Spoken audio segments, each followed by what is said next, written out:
cable news outlets have been glued to the horse race of House seats that might flip from Republican to Democrat in November. However, Cook political report House analyst Dave Wasserman argued the larger story is the hemorrhage happening on the other side of the aisle. Row's story cited statistics from Republican strategist Evan Siegfried in June that revealed the beginning of the downward trend for the GOP. From Dec. 2015 to March 2017, the GOP lost 23% of young voters in their party-sponsored, and we are not seeing that attrition end, he said. We're seeing more and more Republicans, who can't stand this, saying, I'm no longer a Republican, and that is the problem. That's why you're seeing the approval ratings, because it's only the people who are 100% behind Donald Trump who are saying, he's doing a great job.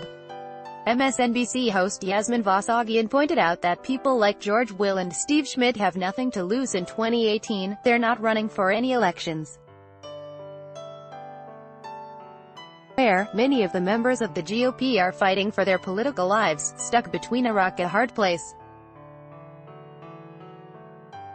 Meanwhile, according to Wasserman, Trump is running off the most dedicated members of his own party.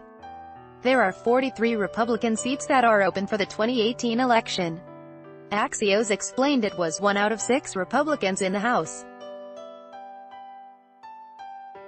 Wasserman explained that the greater sign of a wave is the intensity gap between Democrats and Republicans.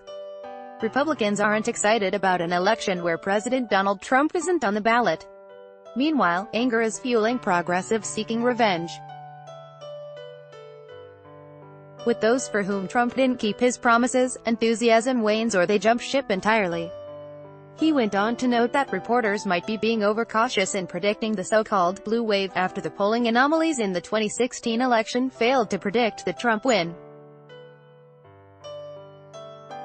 Given the shift in issues, the "it" voter this election will likely be the angry female college graduate. The most telling number in the most recent NBC WSJ poll is that Trump's approval rating among women with college degrees was 26%.